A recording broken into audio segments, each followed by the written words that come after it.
Assalamualaikum warahmatullahi wabarakatuh. Dan selamat pagi buat semuanya.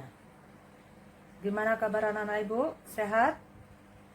Mudah-mudahan kita semuanya dalam keadaan sehat walafiat dan selalu di bawah lindungan Allah Subhanahu wa taala. Dan bagi anak-anak ibu yang kurang sehat, kita doakan semoga cepat sehat, cepat pulih kembali dan selalu jaga kesehatan. Oke, anak ibu semuanya, kita lanjutkan dengan materi yang baru. Pada hari ini kita bicara tentang pengenalan kurikulum di SMP Negeri 6 Batam. Sebelum mulai kita belajar di SMP 6, kita mengenali dulu kurikulum yang akan dipakai selama belajar di SMP 6 Batam. Nah, pertama kita akan melihat tentang beban belajar yang akan kita pelajari, itu sebanyak 38 jam. Di sini ada mata pelajaran. Tolong kalian perhatikan di slide berikutnya ini. Ada 10 mapel yang harus kita pelajari. Itulah mata pelajaran yang akan kita pelajari nanti. Ada 10 macam. Mudah-mudahan kalian sudah paham dan mengerti tentang kesemua mata pelajarannya. Selanjutnya kita masuk kepada tahapan pelaksanaan pembelajaran. Dalam proses pembelajaran ada tahapan-tahapan yang akan kita lalui. Yang pertama yaitu kegiatan pendahuluan. Di dalam kegiatan pendahuluan dimulai dari kegiatan membaca Al-Quran, kemudian berdoa, dan setelah itu dilanjutkan dengan menyanyikan lagu Indonesia Raya. Nah, setelah kegiatan pendahuluan ini berakhir, baru kita masuk kepada kegiatan inti. Pada kegiatan ini, banyak kegiatan-kegiatan yang akan kita laksanakan. Mulai dari mendengarkan penjelasan guru, kemudian ada yang berdiskusi, membentuk suatu kelompok, bekerja dalam kelompok, menyelesaikan proyek, kemudian ada yang mempresentasikan hasil karya. Setelah kegiatan inti siap, setelah proses belajar mengajar siap, maka kegiatan belajar mengajar akan diakhiri dengan kegiatan penutup. Nah, di dalam kegiatan penutup, guru dan siswa akan menyimpulkan pelajaran, kemudian akan memberikan refleksi, serta memberikan tugas-tugas yang akan dikerjakan atau yang harus disiapkan siswa untuk pertemuan berikutnya. Nah, itulah rangkaian kegiatan yang akan terlaksana di dalam proses belajar mengajar.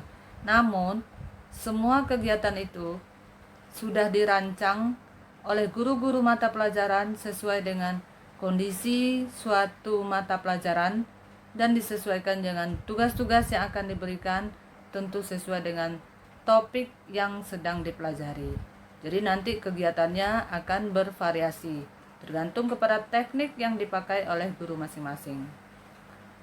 Berikutnya kita lihat yaitu daya dukung proses pembelajaran. Dalam daya dukung diperlukan sarana prasarana. Kemarin sudah dijelaskan oleh Bapak Nixon tentang sarana prasarana yang ada di SMP 6 Batam. Mudah-mudahan kalian masih ingat. Dan berikutnya media pembelajaran. Dalam belajar mengajar, media-media yang akan dipakai seperti Infocus, kemudian ada juga laptop. Nah, tolong diperhatikan anak-anak ibu semuanya bahwa nanti di dalam proses belajar mengajar, laptop sering atau merupakan suatu media yang sangat kita butuhkan, apalagi di dalam proses ujian. Meskipun kalau kamu sudah berada nanti di dalam sekolah, ujian mulai dari ujian semester ataupun mid semester, nah semuanya kita sudah menggunakan online. Jadi tolong persiapkan nanti anak-anak ibu dengan laptop yang bisa dipakai dalam ujian. Nah, berikutnya yang harus disiapkan juga yaitu buku dan sumber belajar.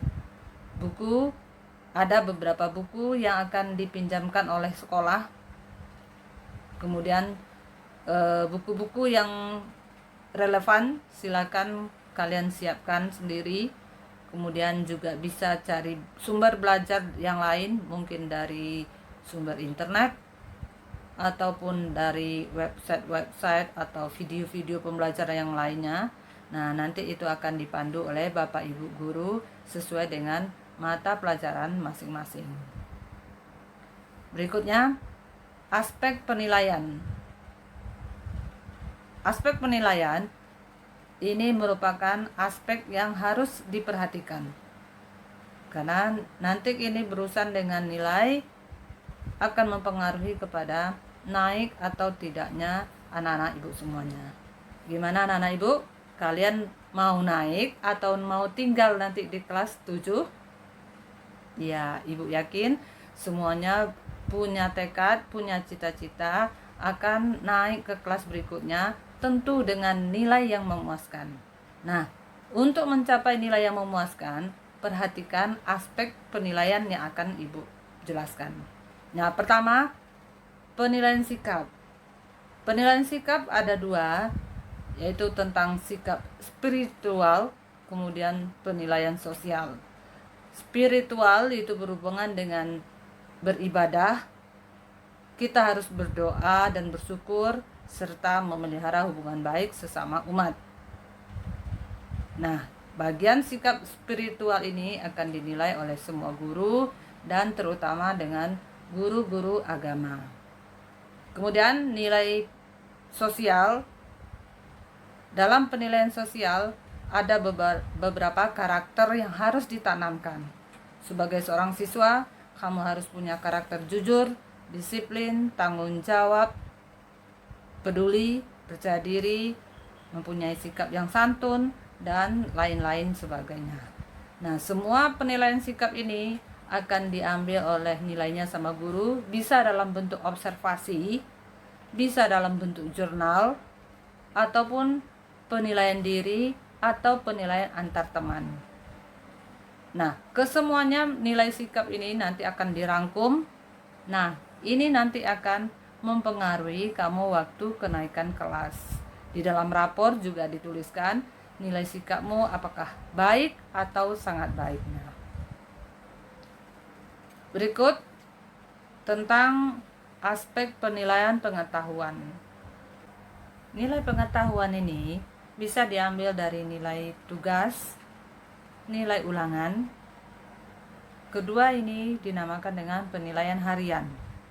Kemudian penilaian tengah semester atau mid semester, dan juga penilaian akhir semester atau nilai ujian semester. Nah, inilah semua aspek di dalam penilaian pengetahuan. Berikut kita lanjut kepada aspek yang ketiga, yaitu penilaian keterampilan. Penilaian keterampilan bisa dalam bentuk praktek, bisa dalam bentuk produk, bisa dalam bentuk proyek, ataupun dalam bentuk portofolio. Berikutnya kita lanjut dengan KKM, yaitu kriteria ketuntasan minimal. Berapa KKM kita? Ya, KKM untuk di SMP 6 untuk kelas 7 dan kelas 8 yaitu 77. Maksudnya, kamu harus mencapai nilai minimalmu 77. Berikut kita lihat syarat kenaikan kelas. Syarat pertama yaitu menyelesaikan seluruh program pembelajaran. Kamu harus menyiapkan atau menyelesaikan seluruh program pembelajaran pada semua mata pelajaran yang dipelajari. Berikutnya, predikat sikap minimal baik. Paham anak ibu? Yang ketiga yaitu predikat kegiatan ekstrakurikuler kepramukaan, minimal kamu harus mendapat nilai baik.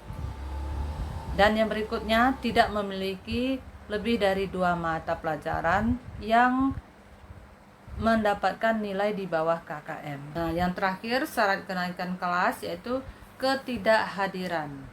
Ketidakhadiran siswa yang tanpa keterangan yaitu maksimal 15% dari jumlah hari efektif. Ya, sekarang kita masuk tentang cara belajar yang efektif. Sebelumnya, tolong anak ibu lihat slide, kemudian baca dengan baik-baik, kemudian coba diintrospeksi diri masing-masing. Apakah kita sudah belajar dengan efektif? Apakah cara-cara ini sudah diterapkan?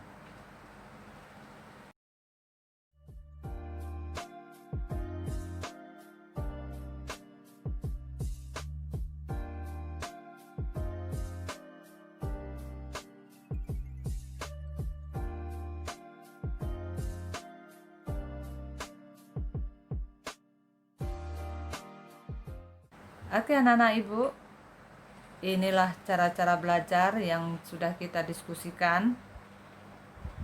Mohon kalian baca dengan seksama nantinya. Kemudian refleksi diri sendiri, mana cara-cara belajar yang sudah diterapkan dan mana yang belum kamu terapkan. Mungkin kamu bisa menerapkan pakai metode atau teknik yang lain. Yang penting semua kita sekarang sudah mengerti, sudah paham bahwa untuk mendapatkan nilai yang bagus, mendapatkan hasil yang bagus, tentu kita harus diiringi dengan cara belajar yang bagus pula. Nah, jika kamu sudah paham, ibu ada mempunyai suatu tugas. Apa tugasnya? Nah, inilah tugas yang akan ibu berikan. Tuliskan harapan dan targetmu untuk belajar di SMP 6 Batam. Nah, dalam kesempatan ini, tulis jawabanmu pada link yang akan dikirimkan di grup kelas. Nanti di grup kelas sudah ada linknya. Kamu buka link, kemudian kamu jawab pertanyaan ini, kemudian kamu kirimkan lagi. Mengerti anak ibu? Iya, baiklah anak ibu semuanya. Demikianlah penjelasan ibu tentang pengenalan kurikulum di SMP Negeri 6 Batam. Kemudian pengenalan cara-cara belajar yang efektif.